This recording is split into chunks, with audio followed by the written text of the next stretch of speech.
Some San Jose State engineering students are looking to relieve the traffic from the ground to the sky. Up next in San Jose, Lindsay Boyd, Update News. The Student Wellness Center hosted an event called Don't Touch My Pumpkins to raise awareness about consent on campus and what to wear during the holiday season. I'll have that story coming up next. I am Viviana de la Peña at the Industrial Studies building where they offered online proctored exams. I'll have more on that story coming up. From the School of Journalism and Mass Communications at San Jose State University, your source for what's happening with a fresh perspective on today's issues. You're watching Update News. Welcome to Update News. I'm Luke Johnson. And I'm Mauricio LaPlante. San Jose State engineers are trying to change the way we travel. They're working on reducing traffic congestion and CO2 emissions with an innovative plan. Update News reporter Lindsay Boyd shows us the Spartan Superway. We expect starting route and accept it all the time in the Bay Area. Traffic. Sometimes when I get out of class around 4, that's when rush hour starts too, and so it takes me 20 minutes to get home instead of 5. San Jose State students driving in and out of downtown for school waste time and gas stuck in it every day. Students could take the bus or hop on the light rail. But San Jose State engineering students have a different solution. So we're trying to build an alternative way of transportation where we did not occupy the space on the ground because we located it up ground. He is part of the Spartan Superway project. Headquartered 2 blocks from campus, it looks like an average warehouse building. But on the inside, plans for a faster and solar-powered mode of transportation are coming to life. If you ever ride from San Jose up to San Francisco, so if you take the Milk Run version, you stop at every station along the way. But he says the Spartan Superway doesn't force riders to stop. Instead of that, you had a siding that came off for your station. It's kind of like Uber. You can actually order one pod car, come to you at the station. Spartan Superway engineers say you might even see their project being built next to or even straight through apartment buildings like these downtown. And they don't just see this taking off in downtown San Jose. We think we're going to have an industry starting around this, around the world actually. With fundraising and sponsors already in the works, the Spartans hope to see their Superway in the skies across the world one day. In San Jose, Lindsay Boyd, Update News. The Student Health Center will have events all throughout October to promote Intimate Partner Violence Awareness Month. This comes while sexual assault is on the minds of many. With the FBI investigation into Supreme Court nominee Brett Kavanaugh, Alex Martinet is live on campus with more. Alex? Mauricio? Or Luke? The events help mourn those who have died from domestic violence, celebrating those who have survived, and connect those who have worked to end violence. Students gathered at the Student Health Center Tuesday to discuss consent on campus through an event called Don't Touch My Pumpkins. It aims to bring awareness on what consent means on campus and how to address with sensitivity to cultural norms during the holiday season. I think it's important to educate other people and be educated about just consent. Calls skyrocketed 147% to the National Sexual Assault Hotline during Dr. Ford's testimony on Capitol Hill. It was the largest spike in the organization's history. And on campus, Ford's testimony is creating discussion. Society typically doesn't listen to people and believe their stories, and so you get cases like this where somebody hasn't talked about it for years because they, at that time, they knew they weren't going to be believed and they were going to be blamed for it to be happened. Students were handed a 6-sided dice with different consent variables and then asked what would they do. The game allowed students to discuss consent on campus in a stress-free environment. Several folks have already said this is a really fun way to talk about consent and issues that maybe folks get nervous talking about, so doing it in a casual environment where there's candy and pumpkins and other activities happening. It's the second year SJSU has held the event, and with the Ford and Kavanaugh hearings, there's more meaning behind the event than ever. Live on campus, Alex Martinet, Update News. Some professors at SJSU are using webcams to monitor exams, but not everyone feels comfortable with Big Brother recording their tests. Viviana de la Peña has the story. students may be on camera as they take an exam. We asked the testing office for comment, but they declined. Professors at SJSU have the option to use online proctored exams to prevent students from cheating. So I don't have experience with them, but I would think that wise or clever students would come up with a way to skirt the system. Some students say they feel uncomfortable during an online exam. Jennifer Biorato says students in her Justice Studies class complained to the professor that the webcam violated their privacy while taking an online test at home. So my professor kind of took that seriously and actually allowed us to cover the webcam part of the exam. Child development student Jamie Algia says she keeps her webcam covered for protection while using her laptop. The thought of using her webcam while taking an online exam makes her feel uncomfortable. Probably give me some anxiety to have to, I don't know, visually someone might see me take it. You know, this is just not something I've ever done before, nor do I really want to do. In order for professors to request an online proctored exam, they must email the testing office. On campus, Viviana de la Peña, Update News. Undocumented students are turning to a San Jose organization for help with renewing their immigration status.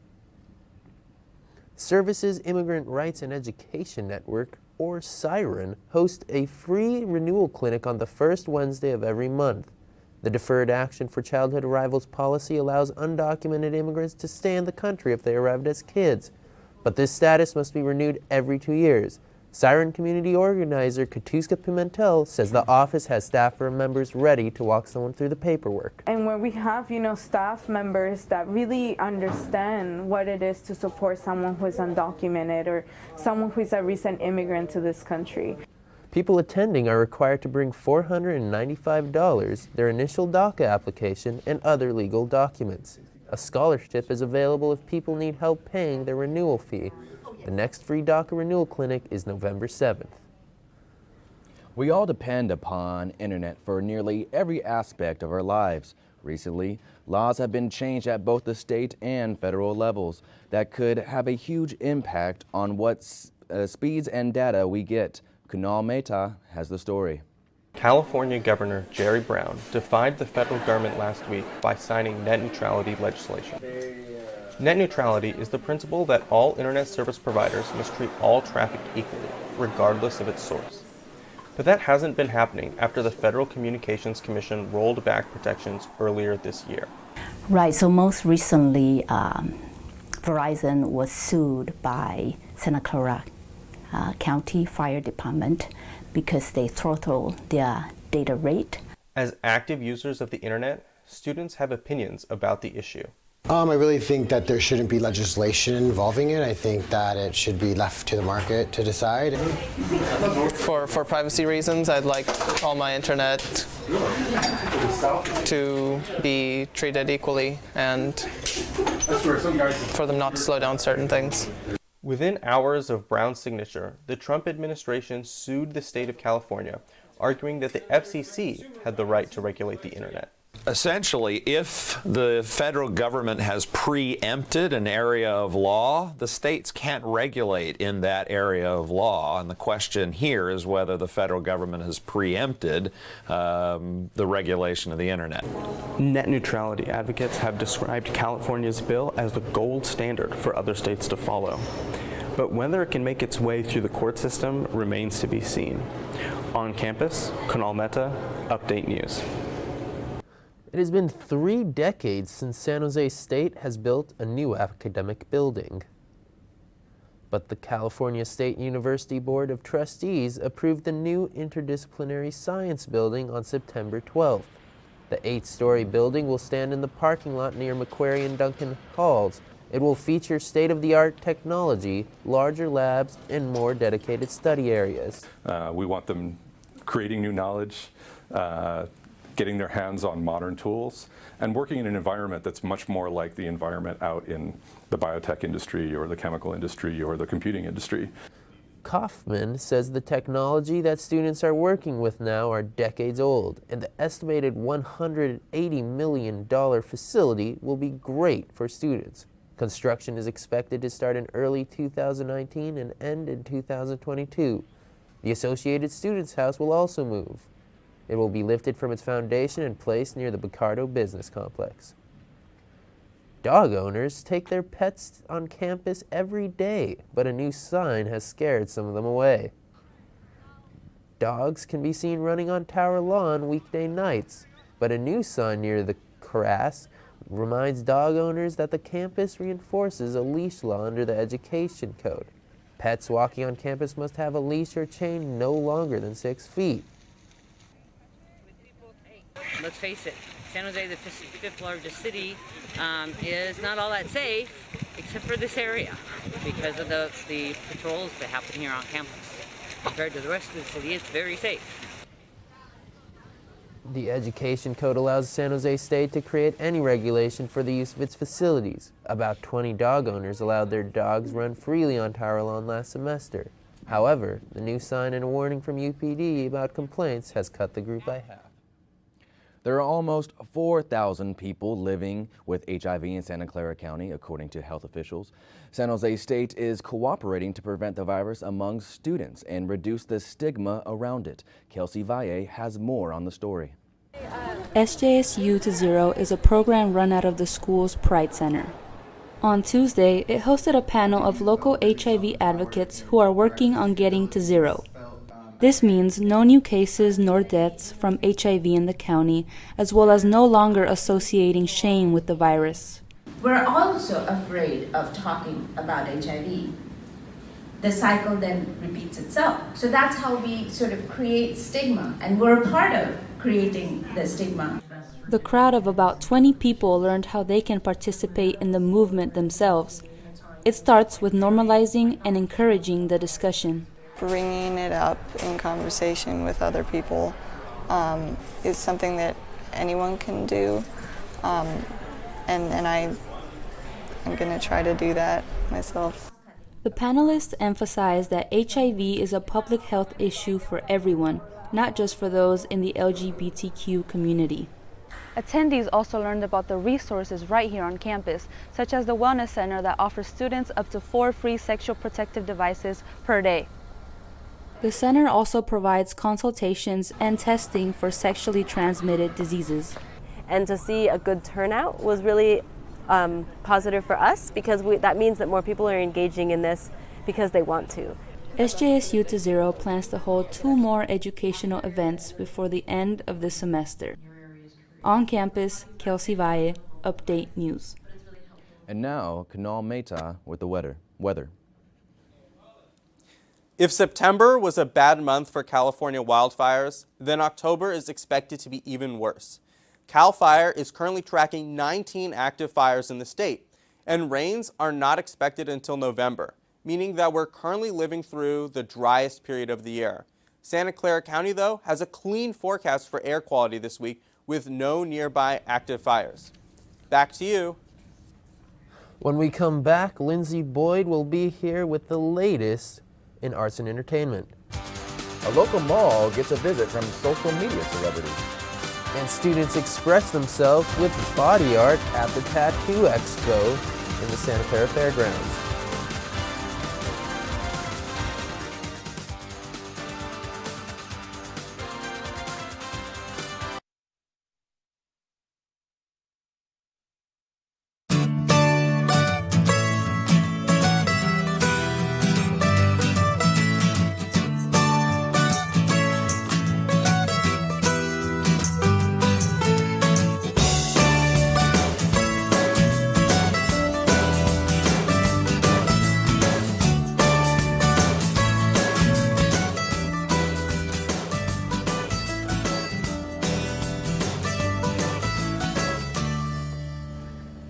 And now we have Lindsay Boyd with A&E. So I heard there were some BuzzFeed producers in town this past weekend? That's right, and some people in San Jose got a little dose of YouTube stardom. Members of popular YouTube channel BuzzFeed and Paralight came to a local mall to help celebrate a little bit of culture. Macy's in Valley Fair got a visit from 2 producers, Gadiel Del Orbe and Maya Murillo. They spoke to a crowd about their experience as Latinos and media influences. Both producers also our culture with younger people that are learning about our own culture and maybe. The event was put together by Macy's in order to help celebrate Hispanic Heritage Month. The celebration runs until October 15th. An artist that blends math and social justice themes into his art visited campus. The SJSU Art History Department hosted John Sims on Tuesday. A month-long exhibit titled Representation as Resistance opened this week at the Natalie and James Thompson Art Gallery on campus. As a part of the Art History Department's Tuesday night lecture series, Sims gave an illustrated presentation about his work. The lecture kicked off the exhibit and educated students on the power of resistance in art. Gallery curator Aaron Wilder presented Sims through the introduction of his work in icons and mathematical themes. Some controversial pieces included the discolored Confederate flags and the burning of the Constitution. This exhibit is open until November 2nd. San Jose State students are becoming more cautious when getting tattoos, but are students aware of what their future employers will think about the body art? Lavetta Jackson has more with the story. Students might want to get in the habit of looking up tattoo regulations at their prospective jobs. A visible tattoo is limited to 2 by 2 inches, where Talia Dubois is interning. I do think more and more corporate people are kind of accepting it. She fears that the tattoo on her arm would be an issue in the future. I mean, if they have a specific thing that says we don't hire or even look at people that have tattoos, I might actually cover it up. Dubois does want more tattoos in the future, but wants to have them placed in areas no one can see them. I'm hopeful that it's changing because so many kids, it's just so many teenagers now are getting them. Magdalena Luna, a tattoo artist from Utah, believes California is a lot more accepting than her hometown. My biggest clientele is students. I tattoo a lot of students, especially as soon as they turn 18, they're in the shop getting tattooed. SJSU students have an advantage of residing in a more accepting community. A Pew Research Center study states that about 38% of young people ages 18 to 29 have at least one tattoo. As you can see, the Tattoo Expo is welcoming to all people, especially college students, for the weekend. Artists are aware of society's changing views on body art. You know, if you're a business owner, I mean, I tattoo a lot, like I said, a lot of correctional officers, nurses, and they all got tattoos, you know, good careers and everything. But according to the scientific journal Human Resources, having a tattoo won't affect your job prospects at all. In San Jose, Lavetta Jackson, Update News. Environmental Resource Center students are taking steps to ensure that the school improves its sustainability. Students from the organization Environmental Science Department put on the Last Ride to School Day. The event ensures that students can decrease their carbon footprint by riding to school, either by taking public transportation or bicycles. This helps reduce harmful gases being released. Know that they can bike to school safely. We do offer free bike tune-ups. We do have resources beyond just transportation solutions within the community that you can look to. A local bike shop provided several tune-ups to any student passing by the event. The event attracted many students with free food and raffle prizes. The diverse city of San Jose celebrates its array of cultures throughout the year. Autumn brings a number of these festivals and events to the downtown area. As Jonas Elam reports, thousands of people packed into one of San Jose's smallest districts Sunday to experience the art, food, and people of Italy. It was a sensory overload at the 3rd annual Little Italy Festival. The sound of live music welcomed guests. Approximately 25,000 people from all walks of life are here in Little Italy, San Jose, celebrating the Italian culture, enjoying its food, wine, and music. The 2 blocks that formed the heart of Little Italy hosted more than a dozen food stalls, selling foods from savory sausages to tasty tiramisu. We started selling about 10 years ago, and yeah, we're just having a good time selling olive oil at the event. Half a dozen vendors offered Italian-themed merchandise. Many local artists displayed original works. The festival featured the Dancers of Balliamo, a traditional Italian dance troupe from Sacramento. The exercise, the funness, the music is beautiful. The dancers are beautiful. The costumes are beautiful. There was also some less traditional Italian dancing in which two men showed off their pizza tossing skills. The festival featured wine tasting from almost a dozen wineries. This is really fun out here, it's a good vibe, good people, there's a lot of good food. It's kind of interesting to see the culture coming, to the Bay Area. I think it's real good. This month brings more cultural celebrations to San Jose, including the Day of the Dead and Oktoberfest. In San Jose, Jonas Elam, Update News. Lines spread across campus Wednesday for an Australian pop band. Fans cram their way past the railing outside the event center to see the group of 5 Seconds of Summer. Shielding themselves from the sun early in the day and screaming the closer they got to seeing the group on stage, the crowd spent up to 10 hours in line to get a good spot for this sold-out show. Wow, 10 hours in line. I've heard some even spent 24 hours. Yeah, it takes commitment, I guess. The fangirl culture still exists. And when we come back, Kelsey Vyatt is here with sports. Just in time for the new season, new policies come into place for tailgating before football games. And San Jose looks up as dancers are strung up from buildings in an expressive performance. Update News returns in 30 seconds. At San Jose State University, we discover who we want to be. For ourselves, for our families, for our communities. Different and unexpected. Begin here. At the heart of a transforming valley, in a city that is tough and beautiful. We are Spartans. What powers us changes our world.